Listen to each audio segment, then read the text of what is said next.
Hey everyone, how you doing? This is Amon Green, Green Bay Packers all-time leading rusher, and you're watching Packers Total Access Live, your daily source for Packer content. Go Pack, go!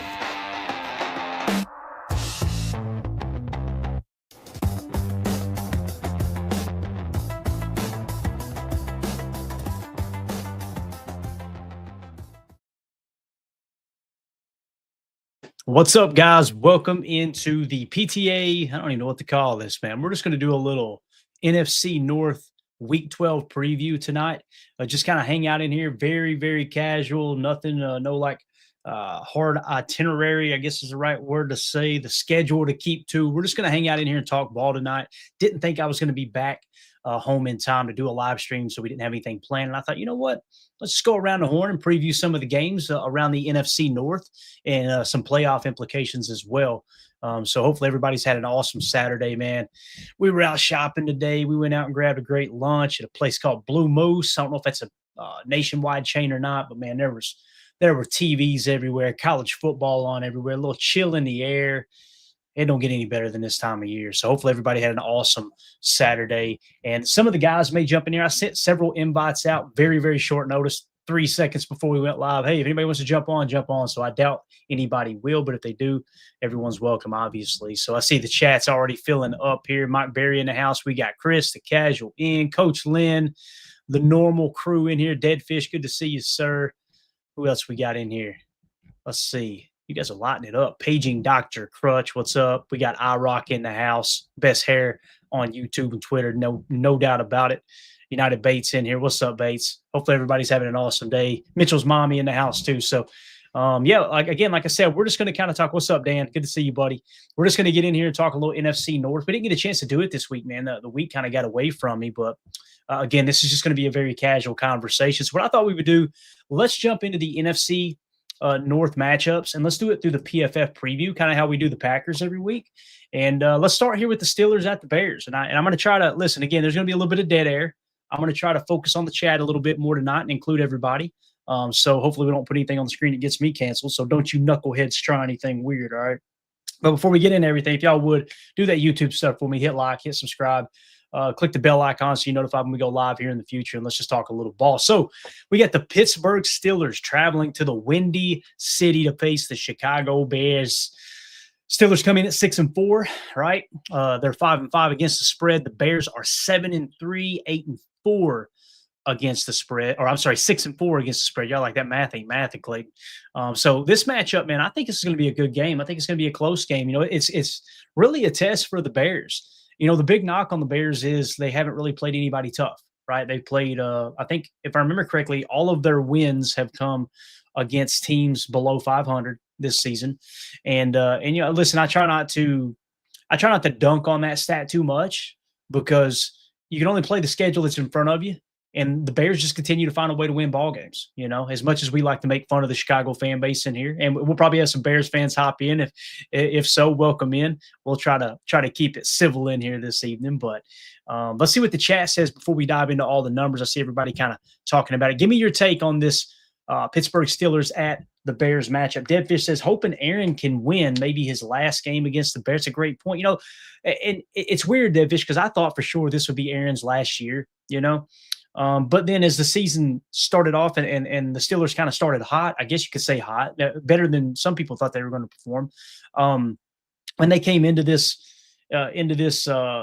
season, maybe through the first quarter of the season, I kind of got the vibe like Aaron may be back. I don't know how you guys feel about that. So maybe he will come back next year. But nonetheless, like Deadfish is saying, this might be the last time he travels to Chicago. And it's a fun rivalry there. I love how he prods just enough, but still gives a little bit of credit to the Bears, their fan base, all that, and how special it is to play in Chicago and all that. So it's going to be very, very interesting to see what Aaron can do there against his old rival, old NFC North rival in the Chicago Bears.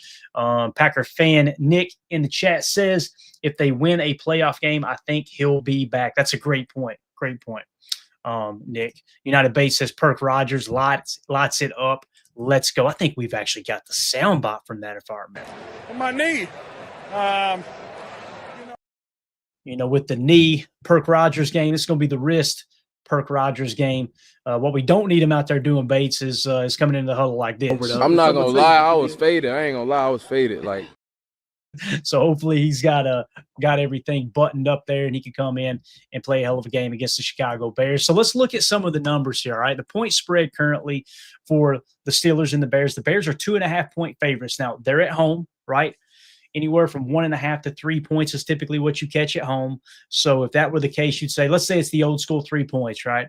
Okay, you automatically get 3 points for playing at home, and then you're just 2.5-point favorites. That would suggest maybe the Steelers are half-point favorites. Now, if you subscribe to the no, it's changed to 1.5. It's no longer 3 points. If you go that route, then you would say, okay, the Bears are basically 1-point favorites here when you kind of remove the differential. However, when we're talking about the money, 77% of the money is on the Steelers plus 2.5. All right. 63% of the tickets are on that bet. And then the money line just winning outright, you've got 51% of the money is on the Steelers to win, but 58% of the slips are on the Bears. That tells me you got a whole bunch of people not betting a whole lot of money. Probably some Bears fans put a little money on their hometown crowd. Listen, we can't hate them for that, right? So again, that's kind of how that shakes out. When you look at the PFF projection, they've got it at 2.4 points. So that would suggest it's a little bit closer than that 2.5, obviously. Let's look at the overall rankings here according to team metrics on PFF's website. Yeah, she's seen the house, Aaron. I got to hit this real quick. Aaron said, Clayton, did Mandy see the new house? He was showing me the Titletown condos over there overlooking the field at Titletown right next to Lambeau Field, $1.7 million. I said, Aaron, get out of here with that crap. All right, I don't need you sharing that with Mandy. We've looked at those before, not that we were interested in buying, but I think when they first went on sale, there were some that were like $700,000. And she was like, Clayton, if we shut up, I don't want to hear it. I don't want to hear you try to justify us spending that much money on a home in Green Bay, Wisconsin. So I'm looking at the 2 to 250 range. I don't know, about a half a mile from Lambeau. That's close enough for me, right? So yeah, you make sure you don't bring that up again, Aaron. I don't appreciate that. So you're trying to tap into my bottom line there. But all right, overall ranking. Pittsburgh is ranked 19th. The Bears are 16th. All right, let's switch over to defense. Defensively, the Pittsburgh Steelers are ranked 14th. The Chicago Bears are ranked 15th. This is according to the PFF metrics, okay? And we can cross-check with some of our PTA power ranking, spreadsheet, I guess you could say, and see how we feel there. Offensively, they've got the Bears 9th and the Steelers 20th, okay? So when you kind of look at those numbers, and it suggests, okay, Steelers have a slightly, and I mean slightly better defense. The Bears have the much better offense. I kind of agree with that, man. When you look at points per play, and I won't put it on the screen, I'll just read it off to you guys. When it comes to overall power ranking, I've got Chicago in the 15th spot, all right? However, when you look at offensive points per play, they're 12th, and offensive yards per play, they're 8th. They got a pretty good running attack, and the big thing is they protect the football and they take the ball away. Their turnover differential, they are first in the National Football League in turnover differential. So that's something to kind of that's going to play a big role there, right? Now, when you look at the strength of schedule, the Bears have played the 29th toughest schedule, right? Although Bears fans would suggest that's not the case, we all know it's true. They're definitely in the bottom third of the league, no doubt bottom third, maybe even the bottom 3 to take it a little step further there. So strength of schedule for the Pittsburgh Steelers, what they played is 26. So pretty close, right? Pretty close to each other. Average snaps, the Bears are getting 70 snaps on offense. The Steelers only getting 59. All right. Percentage of run plays. You got the Bears running the ball 40% of the time. The Steelers running it 39% of the time. So really, really close there. EPA per run, the Bears are sitting at an even 0. And the Steelers are at a negative 0.07. So the Bears have the edge in the running game. And then EPA per pass, it looks like they've got the edge there as well. Really, really close there. The Steelers coming in at 0.03 and the Bears coming in at 0.07 in EPA per pass. Now, they're showing Mason Rudolph as the starter. We know that's not going to be the case, at least everything I've heard. You guys let me know in the chat if you've heard anything different, whether or not Aaron may not be playing in this game. I'd love to know if any other information has come down the pike. Last I heard, he was planning on playing in this game. So that obviously changes a bit. I think Aaron will do a good job of protecting the football. Matter of fact, if we look at the team rankings for Pittsburgh, I've got the Pittsburgh Steelers as the 10th best team in the league with an 11.7 score. Offensive points per play, they're 7th. Defensive points per play allowed, they're 10th. All right. And that's not my opinion. Those are factual stats, okay, in terms of team rankings. And then offensive yards per play, they're 19th, however. So they're not moving the ball very effectively. However, they're scoring a lot of points. Defensive yards per play allowed, they're 17th. So kind of mediocre on both of those metrics. And turnover differential, they're 5th best in the league. So what you got is two teams that are top 5 essentially, right? In protecting the football, taking the football away. The Bears are number 1 in turnover margin, and the Steelers are number 5 in that regard. We got NFW Bosco in the house with the super chat. Thank you so much, buddy.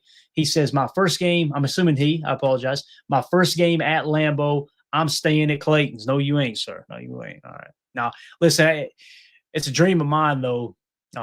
Long-term goal. I've told everybody this on the show before. Man, I'd love to get to the point where I could buy tickets for a luxury box at Lambeau Field. It'd be a season ticket holder in that regard, one of the fat cats, and just give out 10 random tickets to viewers each week, right? And hey, come watch the game with us type thing. I'm not a huge fan of like Barstool Sports, probably because my biggest the biggest saturation I've gotten from Barstool Sports is Big Cat and the Bears ones, because I love going on there and just watching their heartbreak every year, watching the live streams and stuff.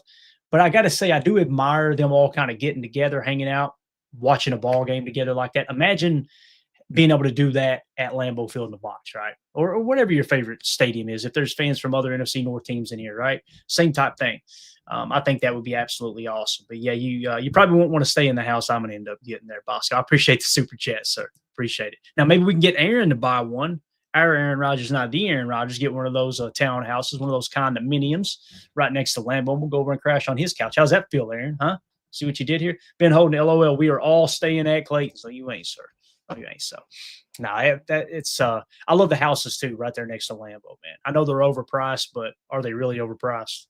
I mean, if you had the extra money, wouldn't you pay for it to live right across the street from Lambeau Field? It'd be awesome, man. Be absolutely awesome.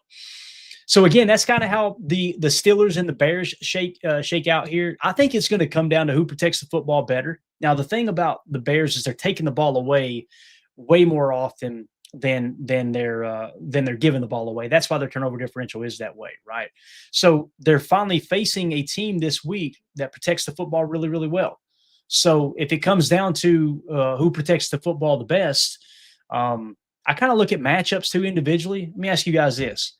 Who's the better head coach? And I don't really have any, I haven't really put any thought into this. I look at several different matchups when I'm trying to break down who has the actual advantage in games. I'm pretty good at getting the score fairly close to what I think it will be. But Pittsburgh Steelers, you got Mike Tomlin, Super Bowl winning coach, but boy, he hasn't had any postseason success in a very, very, very long time. You got Ben Johnson, the up-and-comer. Listen, I got to tip my cap. I think he's done a hell of a job taking that offense, turning it into essentially a top 10 offense. He's right there around it. If he's not top 10, you got to at least put him in the top 15, maybe top 12, right? Some would say it's top 5. I'm not quite there. I think top 10, you're being respectful either way. So which coach has the advantage there? Which one? And when you ask that question, try to remove the bias, the how you see that coach because you don't like that he did this or he coaches that team. If you had one game to win, and you had to pick between those two coaches, who would it be? Right? That's kind of how I look at that. That's tough. Ben Johnson, the hot up-and-coming coach, right? And then you got Mike Tomlin, the grizzled veteran, right? But hasn't had a whole lot of success in quite some time in terms of getting to the postseason and winning ball games. So when you look at that, it's almost like a push for me between those two coaches. So now you go to the quarterback matchup. Who would you rather have, Caleb Williams or Aaron Rodgers? Aaron Rodgers is hurt. He's going to be looking to not take hits with that wrist. We all know that, right? So if that's the case, the ball may come out a little earlier than he wants it to. But if I had to pick between those two quarterbacks, you remove Caleb Williams' scrambling ability, and I'm telling you, he is a bottom third quarterback in my opinion. Aaron Rodgers, I got to give Aaron Rodgers the slight edge there, so I'll take Aaron. Now let's talk pass rush. Who has the better pass rushers, all right? Now you got these, I think they've still got Sweat, right, that plays for the Chicago Bears, if I remember correctly. Let's just take a quick look here at the lineup. Let me switch over. Bang. Yeah, so they got Montez Sweat grading out of 70.5. So that's their best edge rusher, I imagine. Let's go from their base to nickel just to make sure. Yep. So Montez Sweat is their best edge rusher. Which one would you rather have in terms of rushing the edge, Montez Sweat or TJ Watt? think we all know the answer there, right? We're probably going TJ Watt. So now it comes down to protecting the quarterback on the tackle position, another tier 1 position of importance. So we said I said, not you guys, I said the coach is a push, right? I give the slot edge to Aaron at quarterback. We give the edge at edge defender and pass rushing to TJ Watt and the Steelers. Now let's look at the pass protection, right? So on Pittsburgh's side, they got I think that's Broderick Jones, I believe. Jones at left tackle, 56.1. Fontenot at right tackle, 63.9.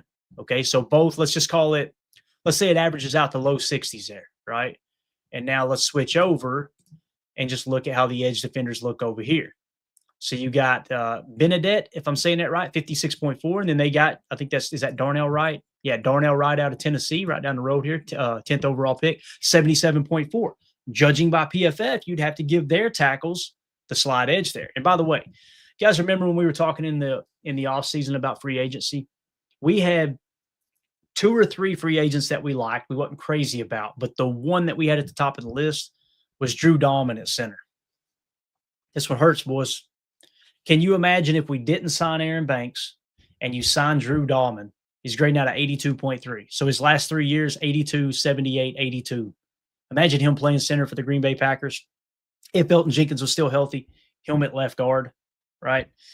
Our offensive line looks a lot better. So I really do that. I'm not very critical of Goody often, but that's one I really wish they would have signed. But nonetheless, when you look at the offensive line, you give the edge, in my opinion, at the tackle position to the Chicago Bears. So again, coaches push. You've got the quarterback matchup slightly in favor of the Steelers, edge rusher slightly in favor of the Steelers, along with Cam Hayward. We got to mention that. He's the top graded defensive tackle right now, according to PFF. He's just still a stud, right? So he'll help with the pass rush as well. And then you give the slot edge to offensive tackle play to the Bears. So what is that? 3 out of 4 go to the Steelers. Going to be a top one. I'd have the Steelers winning maybe, I don't know. I'm gonna put next to the Steelers, I'm gonna say they win by 4 points. All right. So that's my prediction there. Not going to give an actual prediction of the score. I'm going to say the Steelers win by roughly 4 points. That's how I would handicap that game if it were me. All right. So that is a little preview on the Steelers and the Steelers and the Bears. So Coach Lindstedt, Clayton, you called this. Yeah. And I don't like to say, I told you so. I'm wrong all the time, man. I feel like if you're going to say I got that one right, then you damn sure better mention the ones you get wrong, right? And I get a bunch wrong. But that was one that I felt like we called it, Coach. We were all kind of talking about that, like, man, that would be, if it's a need, you let Josh Myers walk in free agency, pick up Drew Dahlman. And I always say that I feel like center is a position of tier 2 importance, right? I'll talk about tackles and quarterback being tier 1, center tier 2. That's all on offense. I don't have wide receivers as tier 2, tight ends as tier 2. It's center, tackles, and quarterback. That's where you should really put your focal point in your offense and then build everything around that. And it's obvious the Packers don't see it that way, right? Because they just thought, or maybe they thought Elton was going to be much better at center. That's unfair for me to say, right? If they thought, and listen, I'll be honest with you too. Here's one I got wrong, Coach. I thought Elton was going to improve tremendously moving to center, and I feel comfortable saying that didn't happen. So probably won't be here next year. So Coach Lynn says Banks is trending in the right direction, though, last 2 games. Very good point. But again, I just don't see guard as important as center. And, the rest of the NFL disagrees with that because obviously GMs spend way more money on guards than they do centers typically, right? Unless it's like a top center, like a Drew Dahlman, our boy out there in Kansas City. I can't think of his name now, the one that got away from the Packers. But so anyway, I would give the Steelers the edge there. Roughly 4-point edge is what I'm thinking here. That doesn't mean that they're going to go out and win that ball game, right? It just simply means that that's kind of how I see the matchups right now. And I want to know what you guys think. If you're watching this video back later, let me know in the comments. How do you feel about the Steelers at the Bears? And you guys comment quick, too, when you watch this video tonight, because obviously the game's going to be kicking off at 12 Central tomorrow. And it is going to be, just so you know, on CBS. The forecast is 41 degrees and scattered clouds. So it's going to be a little chilly out there in Chicago. Probably be a little breeze. They don't have that mentioned. But, yeah, I'd like to know what you guys think in the comments. How do you see that game? Are you going with the Steelers or the Bears? Let us know. And if you like this type of content, make sure you hit like, subscribe, and click that bell icon so you're notified when we go live in the future. So I'm going to kick that one out of the system real quick. And now let's jump over to the next matchup, which is the New York Giants at the Detroit Lions. And boys, let me tell you, this one ain't pretty right here. I think this one could get ugly. And we're going to do the same process, walking through all the information, okay? So, boy, the Detroit Lions hosting the New York Giants, obviously going to be played indoors, so the forecast doesn't matter. Lions are 12-point favorites right now, okay? Actually, no, I'm sorry, 12.5-point favorites. PFF has it a little closer at 12 points. And, of course, 83% of the money is on the Lions to cover the spread. I got to be honest with you, man. I feel okay about going Giants plus 12.5 there. I could be wrong, but that's something to keep an eye on there. That's a lot of points, right? Now, it is on the road. You're going to cover that. Probably going to happen at home, right? So, yeah, that's interesting. 12 points, it seems like a lot of points. But anyway, 83% of the money is on the Lions to cover. When you see that 83%, I feel even better about the 12.5 points, to be honest with you. When you got 83% of the public saying, yeah, Lions are covered by 12.5, yeah, I ain't gonna lie. I would be hammering that 12.5. Not giving anybody gambling advice. That's not what we do here. That's my personal opinion. Okay. And never gamble, never bet one dime that you can't afford to lose. Okay. That's my advice tonight. That's the only gambling advice I give on here. Money line. Looks like the juice is 880 to diesel, Pete. And the money, 94% of the money are on the Lions. I would stay away from that one personally, just because the juice is so heavy. But yeah, I think the Lions are going to win this game. I just don't know if they're going to win by 12 points, or in this case, 13 points, let's call it, right? So let's look at the matchups here. The Lions are 6th overall, according to PFF, in overall ranking. They're 6th in defense as well. They're 7th in offense, okay? And their strength of schedule played is 3rd. So they got the 3rd toughest schedule so far. When you look at the Giants, 28th overall. Defensively, they're ranked 30th, according to PFF. Offensively, 21st. And then strength of schedule, they have played the 2nd toughest schedule this year, though. So that's why they're sitting at 2-9, right? And it's funny, too. You see the 2nd and 3rd toughest schedule here played, strength of schedule here for these two teams.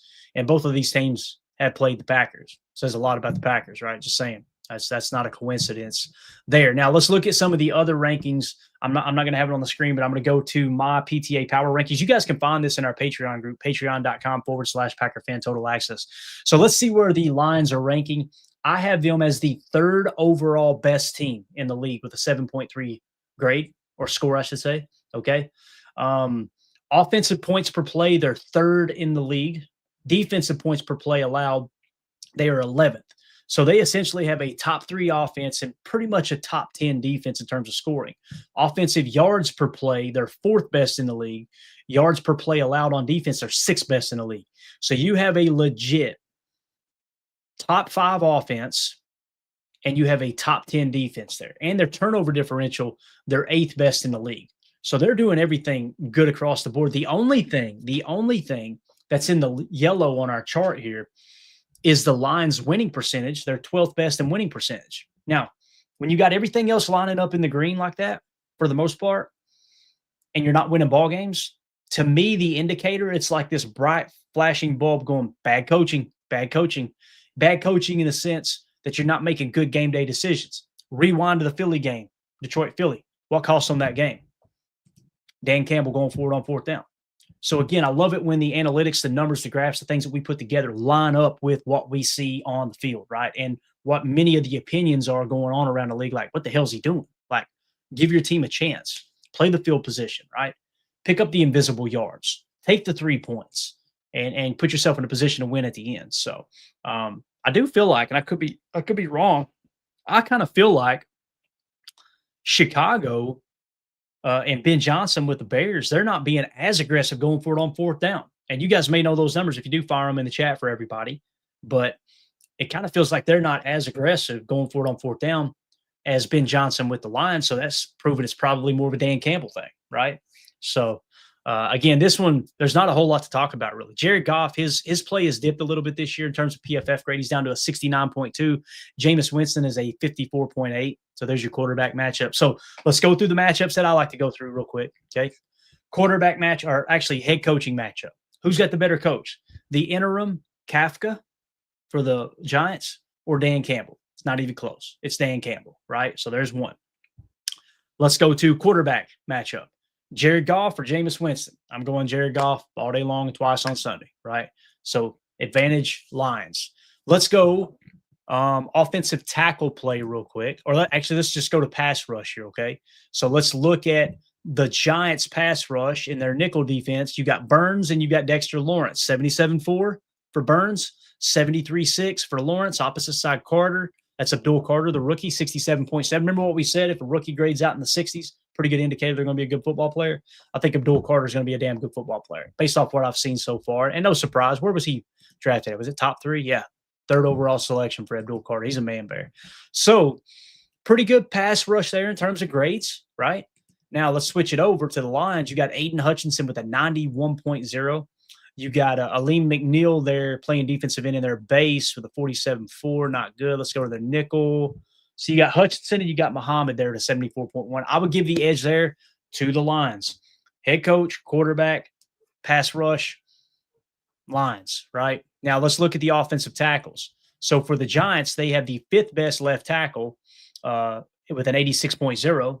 And then their opposite tackle, Illuminor, I think is how you say it. Illuminor, 62.7 there. So stud at left tackle. Now let's switch over and check the Lions. You got Decker at left tackle, 65.2, and Penei Sewell, the best right tackle in the league there. So really what it comes down to is the 2nd best tackle on each team. Decker at a 65.2, right?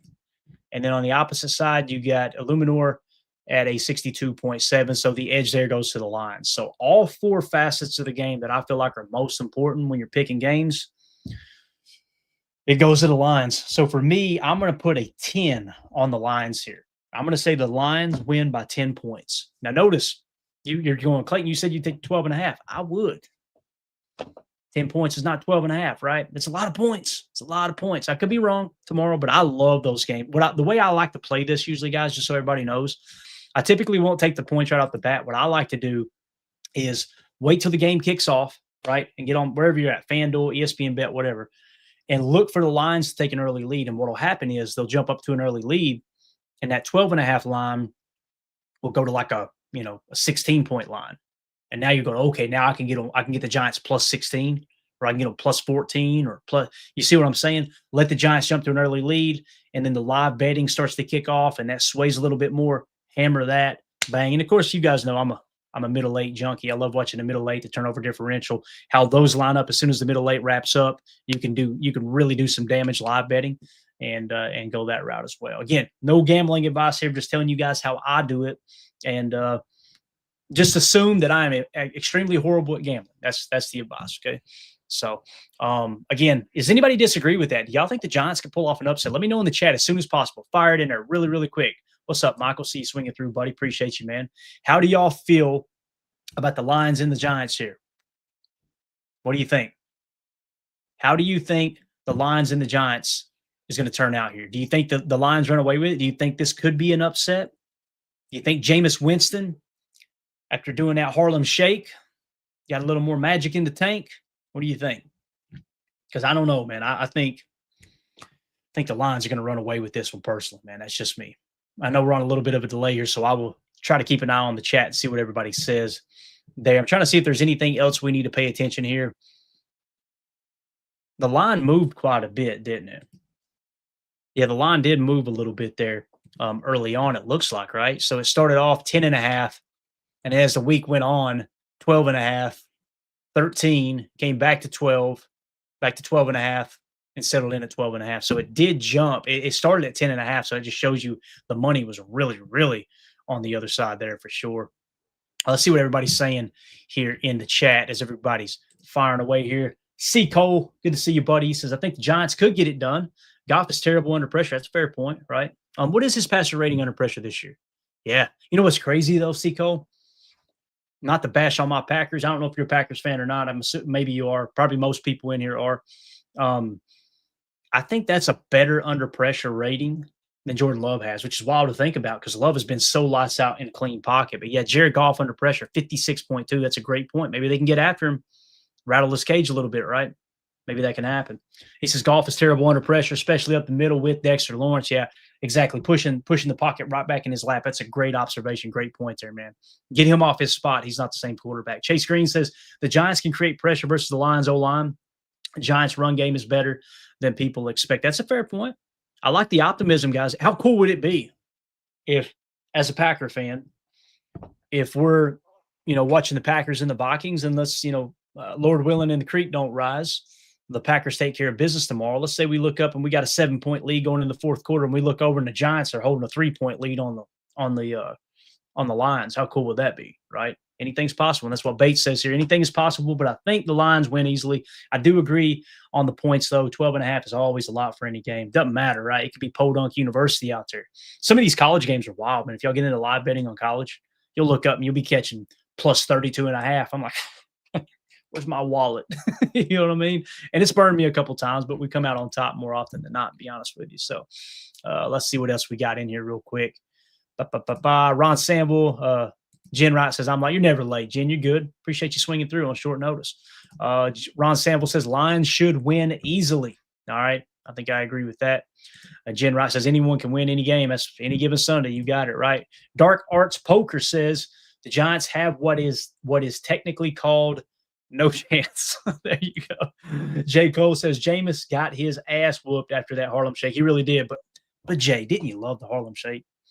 I loved it, man. Listen, you guys hear my voice. I'm from the mountains of Caucasus, and everybody was making fun of him that he didn't have no rhythm. I thought he looked good. I thought Jameis looked good out there doing the Harlem Shake. C. Cole says, I'm a Bears fan. Hey, welcome, man. Appreciate you swinging through. Thanks for hanging out, man. Your Bears are hot. Listen, we've all, myself included, talked about they played an easy schedule. You can only play the opponents you play, and they've got a chance to shut everybody up right now. That's for sure.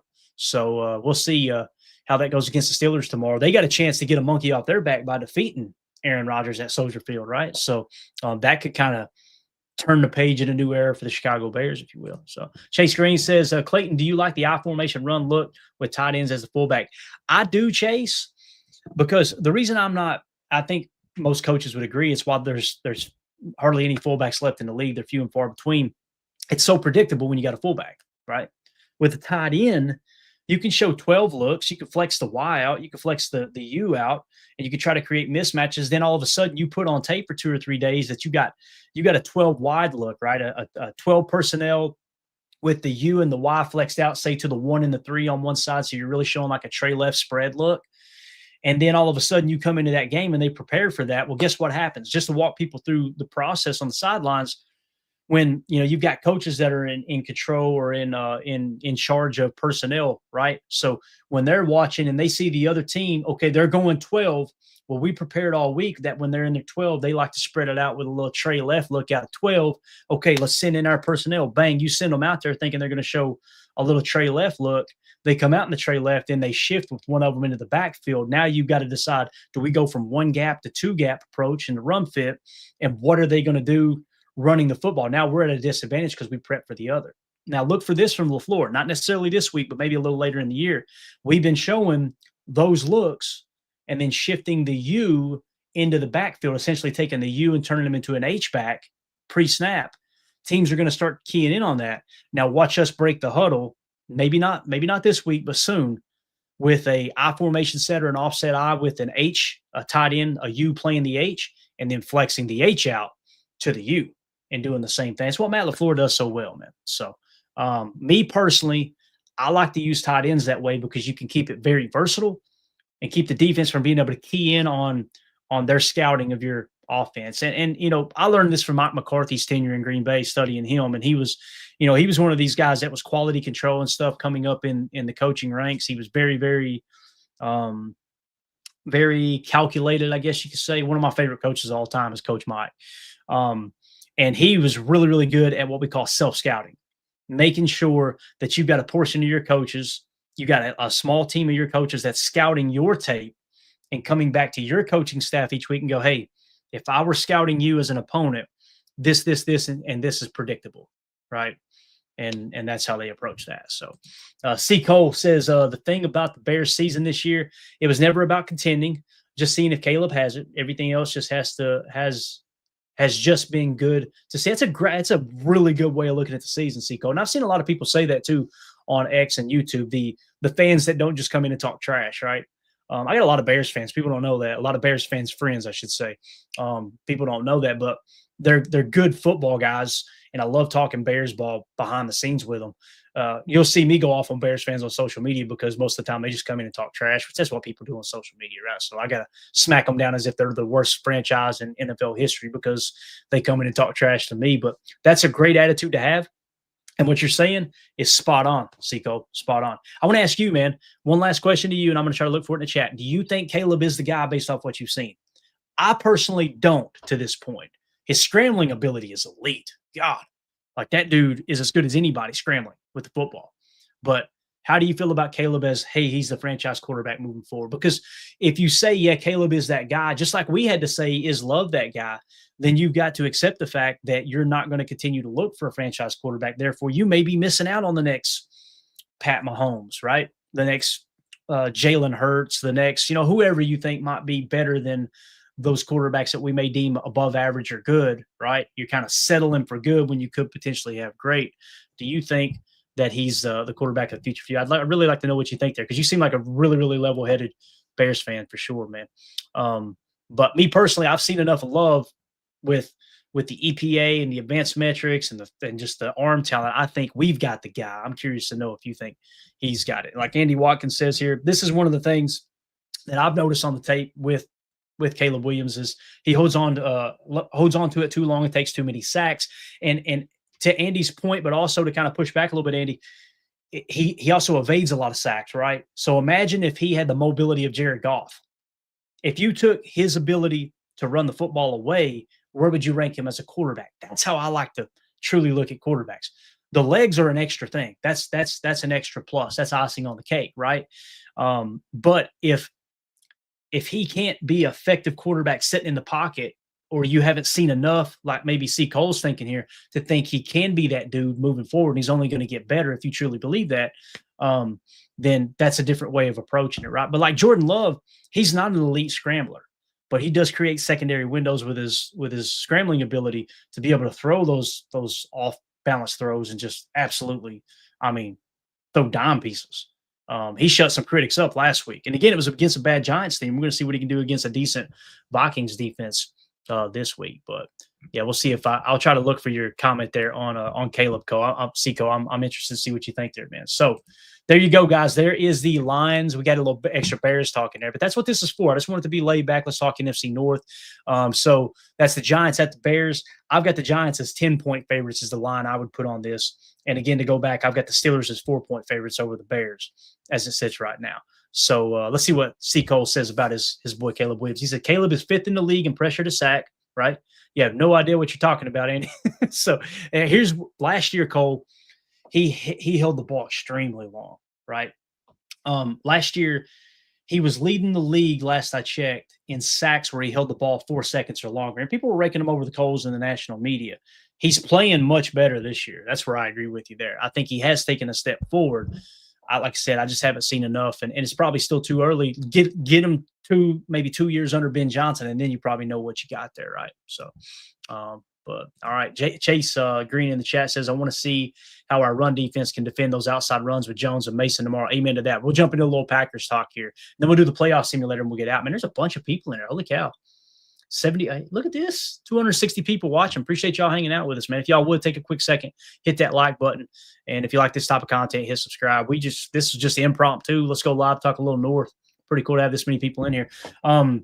So, yeah, if you guys are watching this back later, let us know what you think about the Giants and the Lions. Are we giving too much credit to the Lions? Do you think the Giants have a chance at winning this ball game and we're just way off base here? Or do you think, no, the Lions are going to run away with it? We want to hear from you in the comments. Make sure you hit like, subscribe, and click that bell icon so you're notified when we go live here in the future. All right, now listen, we've covered this game quite a bit this week, so I don't want to spend a whole lot of time on the Packers and the Vikings game. That's what you guys always get here. So I want to fall back here in a second and do the playoff simulator, talk about what's on the line for the NFC North matchups here. But again, just a quick glance, make sure the line hasn't changed. It's still at 6.5 points. So the Packers are 6.5-point favorites at home against the Vikings.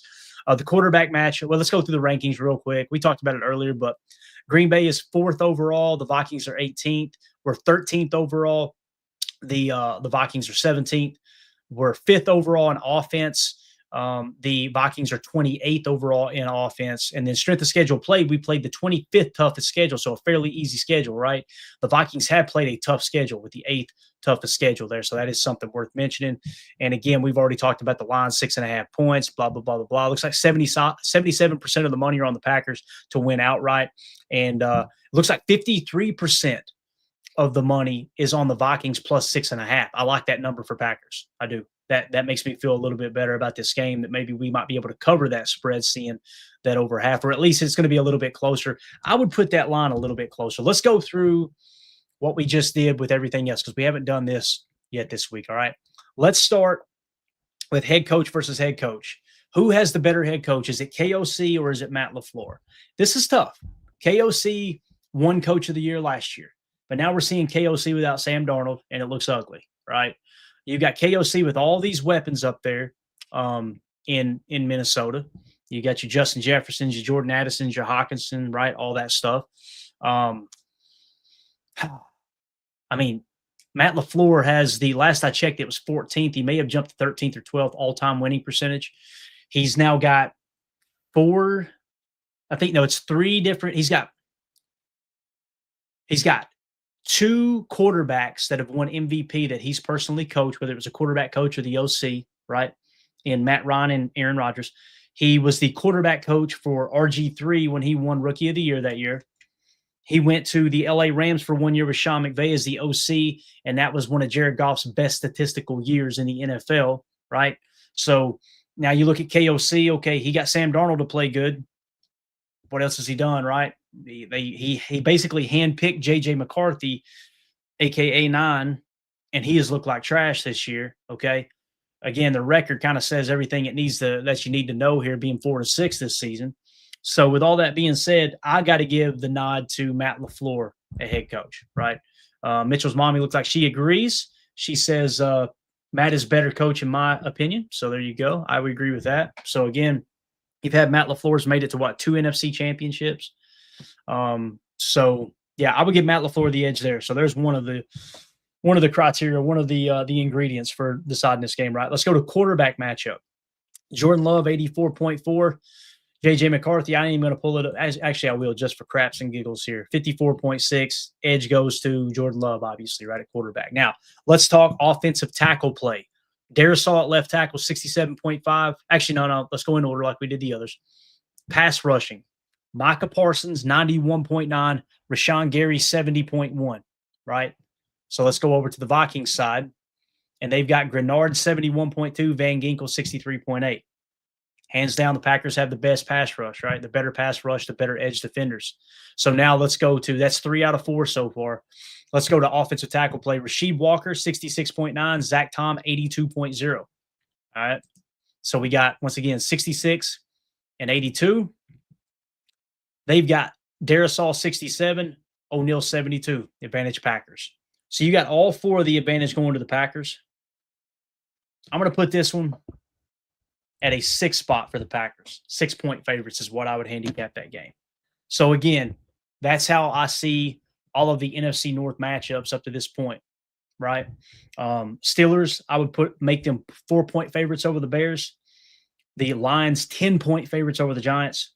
And the Packers, 6-point favorites over the Vikings. It doesn't mean that the Bears can't beat the Steelers at home, and the Bears are hot right now.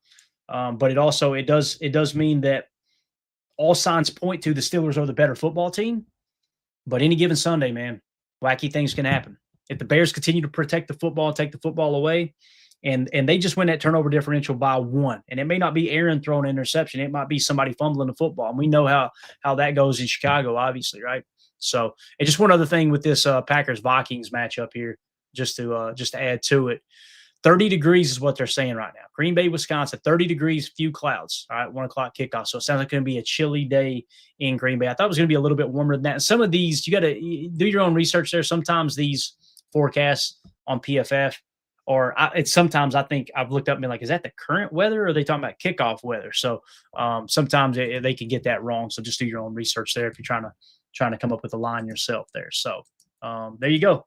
There are your NFC North preview matchups. Now let's shift gears, and we're going to wrap the show up with the playoff simulator. I love doing this every week. This is one of my favorite things to do if I can find it here. Where did you go, sir?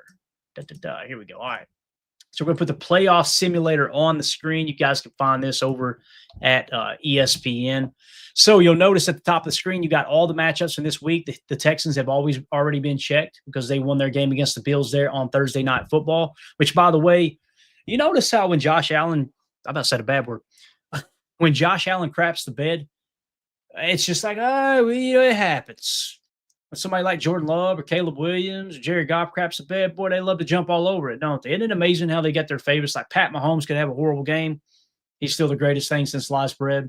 It's funny how some quarterbacks, they get their passes, right? So for what it's worth. All right, here's how the standings look right now going into week 12, tomorrow's matchups, okay? Let's start with the AFC. We'll breeze through that because we want to really focus on the NFC. The number 1 seed is the Denver Broncos.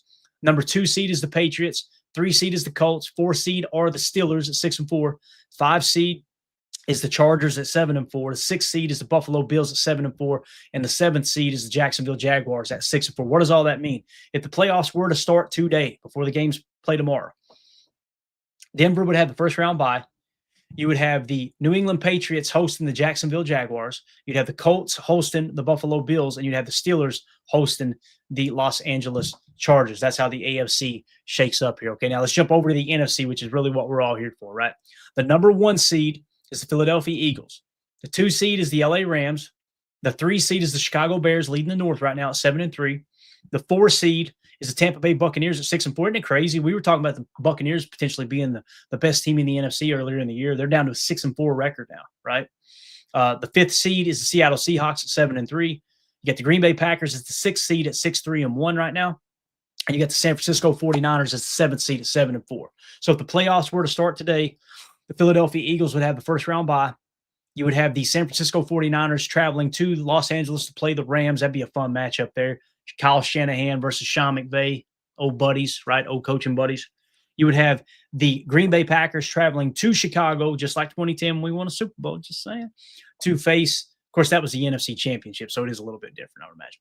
You got the 6th seed Green Bay Packers traveling to Chicago to play the 3rd seed Chicago Bears, and you got the 5th seed Seattle Seahawks traveling to Tampa Bay to face the number 4 seed Tampa Bay Buccaneers. So now let's go through and pick these games, all right? When I say pick them, what we're going to do is we'll pick the AFC just to kind of get them checked here, and then we're going to reset everything and go back and kind of give everybody from a Packers standpoint, because we are a Packer-centric show, we're going to show you best and worst case scenario for the Packers this week. All right, so let's go in. Colts at the Chiefs. I'm going to give the edge to the Chiefs here being at home. I know the Colts are playing good football. Actually, let me just pop over here real quick.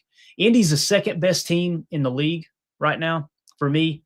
Kansas City is the 13th best team in the league right now. Actually, 12th best. I apologize. I got that wrong. No, that's right. 2nd best for Indy, 12th best for Kansas City. It's Kansas City at home. I wanted to pick the Chiefs there. It's tough. Chiefs are pretty much playing for their lives right now, too. What's the standings here? The Chiefs, they're sitting at 5-5. Do they have a shot? If they win out, they've got a shot to make the playoffs, right? That's an uphill battle. I'm going to go with the Colts here. All right. Well, I don't want to spend a whole lot of time on these. I don't know what the hell I'm doing here. All right. So let's go to the next game, Steelers at the Bears. We said the Steelers 4-point favorites, so we're going to pick the Steelers there. These are what I think is going to happen, and then we'll do best case and worst case scenario, okay? Patriots at the Bengals. We got to go Patriots. All right. Jets at the Baltimore Ravens. I got to give that to the Baltimore Ravens at home. Seattle Seahawks at the Tennessee Titans. Seahawks are winning that game. The Green Bay Packers against the Minnesota Vikings. We have the Packers as 6-point favorites, although the market has them at 6. Was it 6.5? No, 7. Some had 7. Some markets had 7. Some had 6.5. We got it at 6 points. So let's go Packers with what we think the pick will be. Giants at the Lions. I think we pretty much all agree the Lions are probably going to win that ball game. Jaguars at the Cardinals. That's a tough one. Let me go to my cheat sheet here. Jacksonville, I've got as the 17th best team, and I've got Arizona as the 22nd. So Jacksonville on the road. I'm going to go with the Jaguars on the road to beat the Cardinals tomorrow. Browns at the Raiders. That's a toilet bowl this week. Every week there's a toilet bowl. You guys notice that? Browns at the Raiders would be Cleveland is the 23rd best team according to my chart. All right. The Raiders are the 27th best team. So Cleveland should have the slight edge, although it is in Vegas. I'm going to say, when you think pass rush, coaches, all that, yeah, I'm going to go with the Brownies there on the road to beat the Raiders. Falcons at the Saints, I'd have to go with the Falcons without even having to look at it. Eagles at the Cowboys. Cowboys are having a real down year, right? I've got the Cowboys as the 21st best team. That's wild to think about coming into this season, right? So the Cowboys is the 21st best team. Philly is in the 8th spot on my rankings here. So we're definitely going Philly on the road in Dallas. And then we'll go Tampa at the LA Rams. The LA Rams are the best team according to my data here in our PTA power ranking system. So we get the Tampa Bay Buccaneers down in the 15 spot, believe it or not. They've dropped significantly, and they're really they're bad on defense, man. Defensive points per play, they're 24th in the league. They're 23rd in yards per play. So just bad on defense all the way around. Now, they are 3rd best in turnover differential. So if they have a heavy turnover day and they protect the football, that could win on the ball game. But still, I'm going to have to go with the LA Rams at home there. And then the Carolina Panthers at the San Francisco 49ers. I think that's going to be the Niners all day. So if everything occurs the way we just said here, all right, Seco, you might want to turn away for a second again. If everything goes this way, you get the Steelers beating the Bears, right? The Lions are going to beat the Giants. And let's say we take care of business and beat the Vikings. All of a sudden, the Packers are in first place in the NFC North. They're now the number 3 seed. And everything that we just picked, you'll notice the Bears are officially out of the playoffs if that happens that way. Okay? So it's really something to kind of think about. That's what's – and this – listen, this could happen this week. It could go completely opposite next week. And the Bears are right back in first place in the North. That's the beautiful thing about this time of year, right? It's really, really, really fun to watch the playoffs. I actually like this better than the playoffs. I love the last few weeks of the season where everything's on the line. You're kind of coming down the stretch here and really seeing how everything's going to play out. And I think this is just an awesome, awesome time to watch professional football. College football too, man. People are like, oh, the college football playoffs, when does that start? It's already started. Every week there's a game where if a team gets beat, they're going to be out of the playoff hunt. And it's like you get halfway through the college football season now, and the playoffs have already started. That's the best thing they could have ever done in college football is extend those playoffs and try to get it as close to the professional format as possible. Let's see what C. Cole says here, because, again, we kind of talked about his Bears quite a bit. He says, I don't think Chicago wins a playoff game regardless this year. We don't have the pass rush. You never know, though, Cole.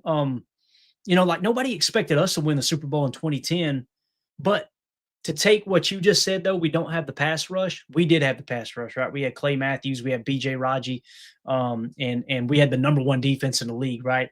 The Bears is kind of the opposite because, like, the rankings I've got on the Bears, they're the 14th best team, but defensively, points per play, they're 30th. Yards per play, they're 30th. So I'm with you there. I don't think they have a legit shot to win a playoff game. But like you said, man, in a year that you guys are looking at like, hey, we're kind of seeing what we got in Caleb and see if Ben Johnson and that whole thing gels. Like I said, man, I tip my cap to your attitude toward the season, man. That's the right way to fan right there. That's like I look at the Packers, and there's some Packer fans that are like, if we don't win the Super Bowl, fire everybody's ass, right? That's how they feel. And I'm looking up going, we're the youngest team in the league. I do feel like the Super Bowl window is open, right? Like if I were to give you the metrics on the Packers right now, I've got Green Bay as the 5th best team in the league, all right? And you're going, how do you have that? They're 8th in winning percentage right now, okay? They're 14th in points per play. That's the only thing bringing them down is their offensive scoring. And now we're starting to get people back like Jaden Reed and Christian Watson just came back. So you're starting to see that start to recover a little bit, right? But we're 14th in offensive points per play. Defensive points per play, however, which is defensive scoring metric I use, they're 5th best in the league.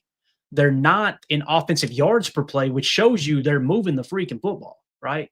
So really makes you feel good about that.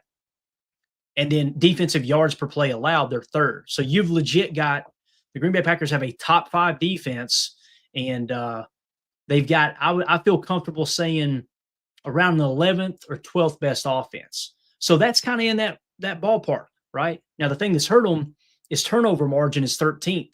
And it's not because we're giving the ball away a lot. We're just not taking the ball away like we did last year, which I kind of expected that going into the season. That's why I'm looking up going, yeah, the Super Bowl contention window is open. I don't feel great about it this year, but it's definitely open. If you make a couple key adjustments in the offseason, if you get hot this year, you can make it happen. But if you make a couple key adjustments in the offseason, you can really set yourself up for that year 2 and 3 of that 3-year window really having a chance to make a run at it. So that's why I've got Green Bay 5th ranked. And again, when you look at some of the metrics, their offensive points per play being 14th and their turnover margin being 13th, and your 8th in winning percentage, very, very different from Detroit, where you look at the metrics and go, boy, that sounds like a crappy coaching job. This looks like it's a good coaching job. And that's where I get raked over the coals with most Packer fans, because I think Matt LaFleur has done one hell of a job coaching. You're missing your number one wide receiver in Jaden Reed. He's led the team in receiving the last 2 years. I don't care who you think the number one is. I look at the hard facts, and the reality is he was our best receiver the last 2 years. You've been without him. You lose your number one tight end, who was your leading receiver this year, with Jaden Reed being out since week 2, right? You lose your starting center. Sooner or later, somebody we've got to acknowledge, maybe Matt LaFleur is doing a pretty damn good job with what he's got. He's already got the youngest roster in the league, and now everybody's getting banged up. Like, you're probably going to be without Quay Walker. You're definitely, I don't say definitely, he's doubtful tomorrow. You're going to be without Quay Walker, your green dot Mike Backer tomorrow. That's going to hurt. So just find ways to win ball games, man. That's what you got to do. So, anyway, with how we picked, how we think things are going to turn out, that's how we're sitting right now. Okay. Now let's back up and let's just focus on the North. Let's leave everything in place and let's change a couple things. All right. Let's say worst case scenario for the Packers. Actually, best case scenario for the Packers. The only thing that would change best case scenario for the Packers is if the Giants upset the Lions. So you would have the Steelers beating the Bears, Packers beating the Vikings, and let's say the Giants upset the Lions. Notice this number 7 seed down here, right where Detroit's at. They're the number 7 seed as this sits right now. If the Giants win that ball game, the Bears are the 7th seed now, and the Lions are out of the playoffs. So that's what's on the line for that Lions game. So, C. Cole, you being a Bears fan, man, if you're going into tomorrow, obviously you want all the NFC North teams to lose. That's what's on the line there, right? Even if you lose to the Steelers, if somehow the Giants beat the Lions, you can still be the number 7 seed on what you were talking about. Hey, this is a year we're trying to figure out what we are, So you guys are in a pretty good spot, man. It's going to come down to you guys playing better opponents now for the rest of the year. And that's going to determine, okay, are we real or not, right? Because if you go out there and you get beat by a couple scores by the good teams, then okay, we're not as far along as we needed to be. And it's going to be a good test for Caleb to get that answer you're looking for on whether or not is he the dude moving forward, right? And it sounds like, I don't want to put words in your mouth, but it kind of feels like you think he is the guy. And that's where we probably agree to disagree. I just haven't seen quite enough with him and Ben Johnson yet. It may, by the end of the year, I may be going, damn, he's the best quarterback in the North. I don't see that happening, but I've been wrong many times before. All right. Yeah, you're so true there. Snow Junkie in the chat says Thanksgiving's going to be good. It's going to be great, man. What he's talking about is obviously, or she, I apologize, he or she. If we go to next week, week 13, I want to leave this the same for a second. That matchup right there on Thanksgiving, Lord have mercy. They're going to be so much on the line. Packers at the Lions. They're holding Jaden Reed out. He came back and practiced one day. The goal is to get him ready for Thanksgiving against the Lions to come back in that game. Josh Jacobs with the knee injury, they're going to be real cautious with him tomorrow. I don't know if he'll play it off. If he does, I think he'll be on a limited snap count. Get him ready. And we're already thinking, set ourselves up for Thanksgiving because that's going to be a huge North matchup. Let's fall back, though, to week 12 this week, the games that are happening tomorrow. All right, so when we look at this, we showed you best case scenario for the Packers, right? And back to C. Cole, since we are talking North in general, right? Let's say the Bears, let's say everything happens that way. The Packers beat the Vikings and the Giants beat the Lions, and you do indeed beat the Steelers tomorrow. Look at that. You're the 3 seed and we're the 6 seed. So you got yourself, you're in a good spot, real good spot. So now let's go worst case scenario for Packer fans. We're almost there, right? Let's say the Lions win their game. We've already got the Bears picked to win. And let's say we lose to the Vikings tomorrow. If that happens, now the Packers are out of the playoffs, right? And the Bears are the 3 seed. The Lions are the 7 seed. That's how that would sit. So that's what's on the line for tomorrow. Now, if we go back to how we originally had it picked, Steelers beating the Bears, Packers beating the Vikings, Lions beating the Giants, and we go to week 13, we go into week 13, Thanksgiving Day, on a short turnaround, 4-day turnaround, right? As Coach or as Pack Daddy says here in the chat, good to see you, Ron. He says, huge game, huge game. So if you go into this game right here, right, and the Packers are the number 3 seed, and they're leading the North. The Lions are the 7th seed. Let's say the Lions beat the Packers on Thanksgiving. Boom. The Lions are in first place, and the Packers are out of the playoffs. That's before the Bears play the Eagles, right? So how quick, if the Eagles beat the Bears, Green Bay's the 7th seed, and the Lions are 3 seed. Is anybody else having fun? I love this. I said another bad word. I love this crap, man. This time of the year is just so much fun, man, to kind of see how everything's going to unfold. Now, let's say that the Packers beat the Lions on Thanksgiving, right? They're going to hold that 3 seed. And let's say the Eagles beat the Bears. Now the Packers are leading the North at 8-3-1. The Lions are 7-5, and the Bears are out of the playoffs. And you got a little bit of cushion for the Packers. That tie is looking good, boys. I'm just saying. A lot of people mad about that tie. I'm glad we had it. I'm glad we got it, man. Glad we got it. I see here General Kratos 97 in the chat. Appreciate you, buddy. He says NFC West used to be the Packers kryptonite. Now it's the Eagles.